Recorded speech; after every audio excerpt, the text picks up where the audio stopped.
Hello everyone, welcome back to the New Age Yogi. Today I just wanted to talk to you guys about my gratitude practice. I remember when I'd first come to Chennai, that was the time that I'd actually started practicing gratitude, and it's been about 2 years that I've been practicing this very regularly. I probably miss or skip a day or two in a month, but I practice gratitude each and every day, and rightly so, because it's reaping amazing benefits. Now, I'm not going to go into details about what is gratitude. I'm sure all of you know that gratitude is a beautiful thing to practice, and it is something that you should practice every day. However, I'm going to be telling you about my experience with gratitude and how you can practice gratitude each and every day religiously, how I did it, what were my experiences, and what are the different ways you can practice gratitude. So please keep watching. It's great if you're not in a good position right now, because practicing gratitude when you're not in a good position gives you a great yardstick to measure your progress in the next week, in the next month, and in the next year. One of the things that I experienced while practicing gratitude was that do not give yourself a commitment of probably writing down 10 things or 20 things that you're grateful for. Every day comes with its own set of boons and banes, and every day is different. So give yourself that space and don't push yourself to write more or less on a certain day. Write about the things that come to your mind first, but really think harder as you go on and as you progress in this practice. It's very important to understand that gratitude as a practice is only going to multiply whatever you're grateful for. So think about great things and always mention why you're grateful about it, because that why needs to be clear. I can be grateful for probably this roof over my head, but what is it providing for me?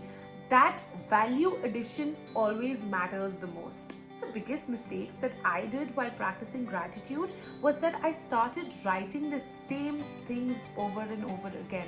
While consistency pays, you also have to understand that every day when you write the same thing, it becomes more of a chore than something that you really feel. It feels like you're just having to write it, so you're writing it.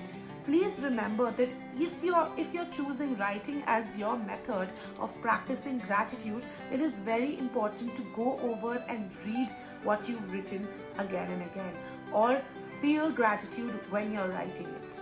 So what are the different ways that you can do gratitude in or practice gratitude in? There are 3 ways that I have basically practiced it in, and I'm going to tell you about all 3.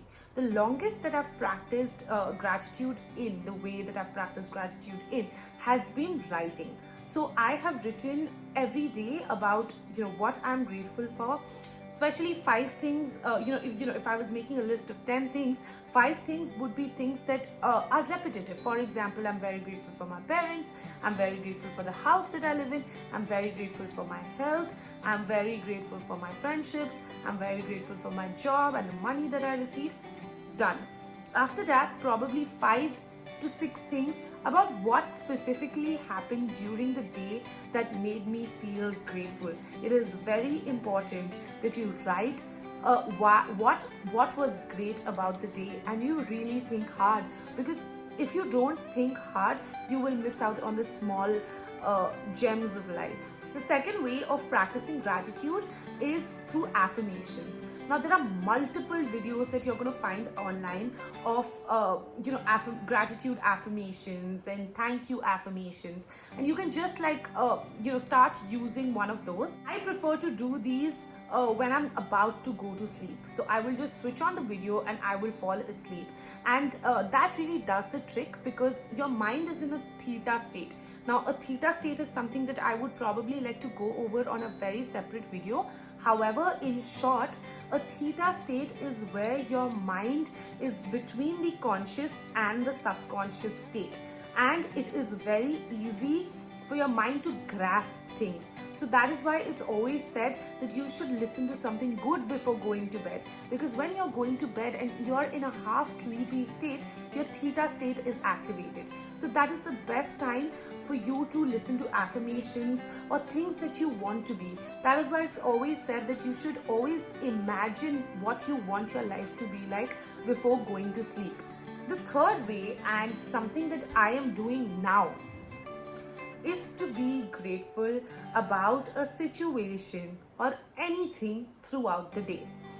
When it happens, where it happens, say thank you. But this is something which is very, very dangerous because we as humans have a tendency of forgetting. 2 days we're going to do it, third day we're going to forget. So a great way of starting out is by writing. Then probably you combine writing as well as the theta meditation or the affirmation that I told you about. And then when you feel confident, when you do these certain things, what will happen is throughout the day you'll find situations where you'll be like, thank you God, thank you for the fact that this thing happened. And that is when you leave the two practices aside and start a practice where you feel grateful about certain things throughout the day because it has gone into your system in a certain way. And that is when you maintain a habit for a lifetime. So it is very important that you do these two processes and then go on to the third state when you feel that you're ready to fly.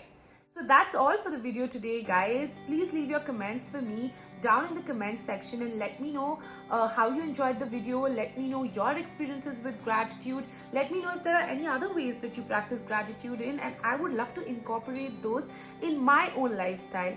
And you guys know that it's a learning process. I learn as much from you as you do from me. So thank you so much, and I'll see you all next time.